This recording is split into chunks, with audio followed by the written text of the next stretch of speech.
Right. ये बात तो सर आपने एकदम करेक्ट कहा। एंड सर लास्टली सर, जैसे कि आपने अपने लाइफ में इतना कुछ अचीव करने के बाद, उसके बाद आपने वापस अपना लाइफ रीस्टार्ट किया, तो ये हंगर जो है सर, आजकल मैं देख रहा हूँ कि लोगों में ये हंगर 30 इयर्स में खत्म हो जाती है, और आप में ये एट द एज ऑफ 59 भी ये हंगर कीप ऑन अराइविंग, और ज्वालामुखी जैसे फट रही है हंगर, ये कैसे सर? इसको कैसे आप माइंडसेट को कैसे प्लान करते हो, कैसे ट्रीट करते हैं? थोड़ा इसके बारे में बताइए। देखिए, ऐसा है ना कि वो जिन लोगों की आप बात कर देखिए दुनिया में 3 तरह के लोग होते हैं। One who are born with a silver spoon. वो 30 में रिटायर करे, 50 में करे, उनको कोई फ़र्क नहीं पड़ता because they inherit a very big uh, empire. दूसरे होते हैं जो लाइफ़ ज़ीरो से स्टार्ट करते हैं, एक जगह पहुँच जाते हैं और वो सैटिस्फाइड कि हमको जो चाहिए था उतना मिल गया, now I give time to my family. एक तीसरी क्लास होती है, वो ये सोचती है कि अगर मैं बैठ गया तो मुझ में जंग लग जाए। If I can serve the society, if I can serve the nation and still make my name, why not? आज मैंने स्पोर्ट्स लिया, सर मैं पैसे नहीं कमा रहा हूँ, I am burning 6 crore rupees per annum. आज मैंने अगर स्पेशल ओलंपिक लिया, I am not making money, I have to contribute there. The reason is, ये जब आप करते हो, जैसे आप बोलोगे what is the meaning of satisfaction? जब मैंने वॉलीबॉल स्टार्ट की थी, उस समय वॉलीबॉल का रैंकिंग वर्ल्ड वाइड था 177 India. Today we are somewhere around 60 to 70। और जिस दिन हम 50 के नीचे आ जाएंगे, हम कॉमनवेल्थ खेल लेंगे और 2036 में तो हम ओलंपिक खेलेंगे, इसमें कोई दो राय नहीं है।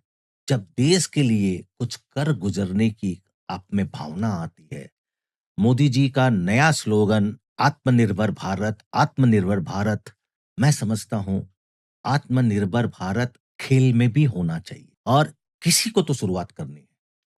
And this feeling that I am contributing for the cause of nation and I am motivating the Gen Z, Gen X, Gen Alpha, it gives a lot of satisfaction. देखिए, if you want a easy going life, you may retire at 58, 59.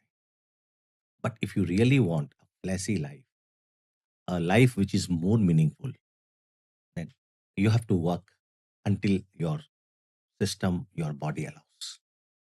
And I believe that one should work till the age of 70 at least, so that the generation below him can take advantage from their knowledge and experience.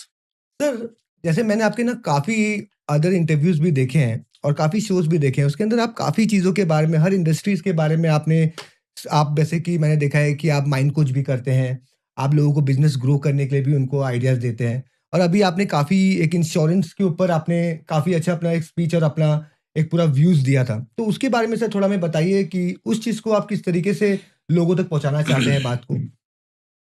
बहुत अच्छा question है आपका, प्रिंसी। और आपने मौका दिया मुझे इस पर मेरा विश्लेषण करने का। देखिए, आज इंडिया में इतनी इंश्योरेंस होने के बाद भी सिर्फ 28% लोग हेल्थ इंश्योरेंस को कवरेज करके बैठे हैं। और एक बीमारी, you are away from poverty. अगर आपके परिवार में एक बीमारी आ गई और इंश्योरेंस कवरेज नहीं है, उस बीमारी में जितने पैसे लगेंगे आप वापस पॉवर्टी लाइन के नीचे चले जाओगे। आपकी सारी मेहनत 10 साल 15 साल की पानी हो जाए। इसलिए हमें यह समझने की बहुत जरूरत है कि हमें अपनी लाइफ को सिक्योर करना चाहिए for wellbeing of our self and our family members. मैं ये स्पीच जब देता हूं, उसका मकसद ये होता है कि लोग अपना फाइनेंस प्लानिंग करने के पहले अपनी insurance planning, because no planning of finance will be successful if you are not covered adequately for your health and life. आज आप एक अच्छी जॉब पे हो, आपको साल का 30 लाख मिल रहा है, ये कोई इनहेरिटेंस नहीं है।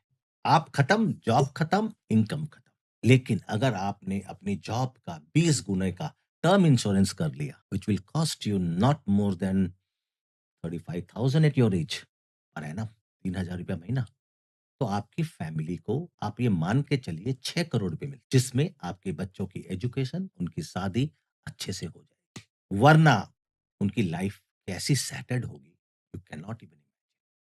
और सबसे बड़ी चीज क्या है ना, कि मैं इसलिए बोलता हूं लोगों को इंश्योरेंस के बारे में।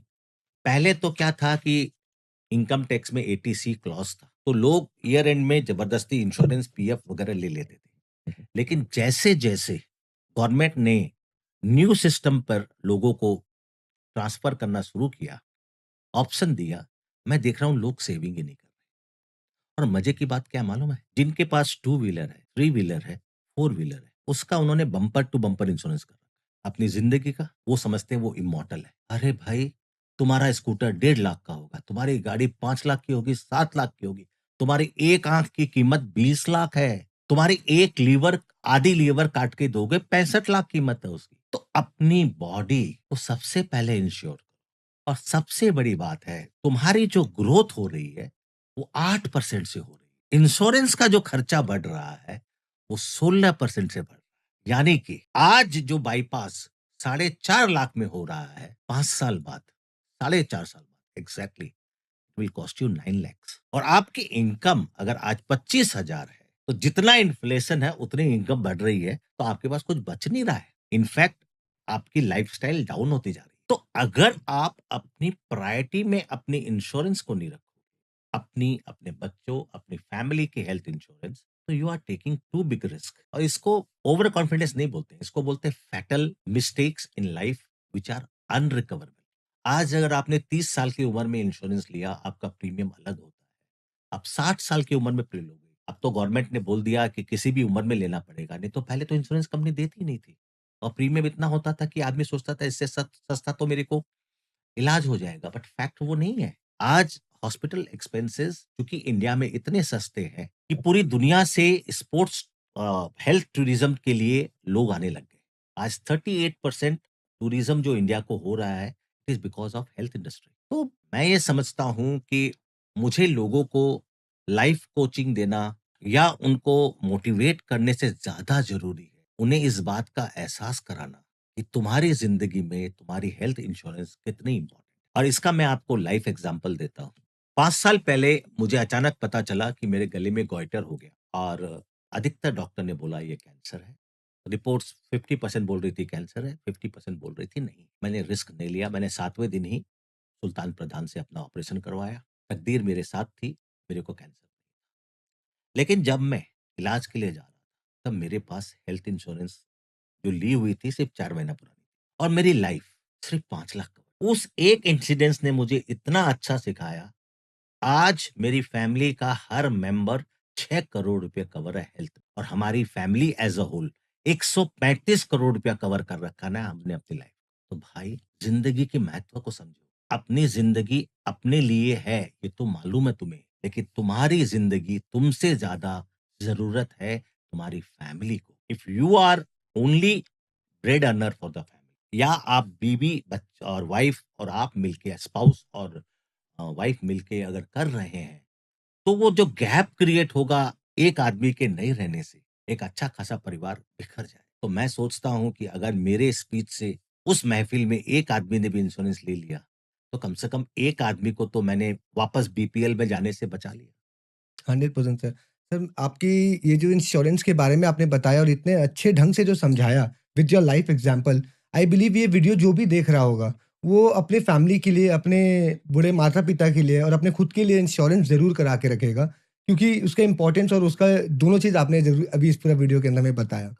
और सर, आपने आपका मैं जितने भी पुराने शोज़ देखा हूँ या आपके जितने भी मैंने इंटरव्यूज़ देखे हैं, उनमें आपका एक बहुत जो बोल सकते हैं कतिया कलाम वर्ड रहता है व्हिच इज़ बाउंस बैक। और आप रिजेक्शंस को लेके बहुत ज़्यादा कि उसको लेकर आप बहुत अच्छा एक्सप्लेनेशन भी देते हैं, उसको लेके बहुत ज़्यादा आप बातें भी करते हैं। तो उसको लेके थोड़ा एक्सप्लेन करिए सर, हमारे ऑडियंस को बताइए कि बाउंस बैक एंड रिजेक्शंस का क्या कनेक्शन है?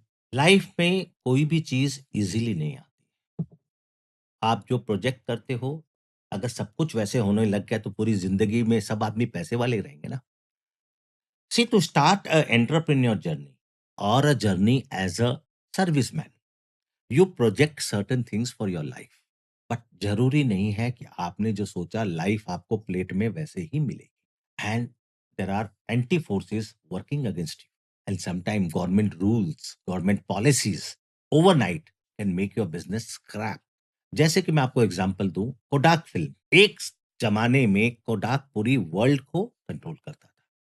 उनको लोगों ने बहुत समझाया डिजिटल आ गया है, डिजिटल आ गया है, नहीं किए।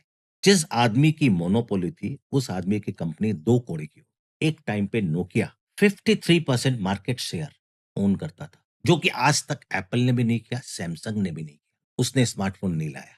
उसने अपने सॉफ्टवेयर को एम्बियन से चेंज नहीं किया एंड्रॉयड में या दूसरे में। एज़ अ रिज़ल्ट लोग भूल गए। लेकिन जब उसको समझ में आया, Nokia bounced back. He came back with Nokia brand, with better phones at cheaper price. Today it's holding 10.2%. तो जिंदगी में आप गलती करोगे, ये आप मान के चलो, to err is human nature. But उस गलती को पकड़ के छाती पकड़ के बैठ जाना, ये बेवकूफी है। जितनी जल्दी आप बाउंस बैक करोगे, उतना ही जिंदगी अच्छी है।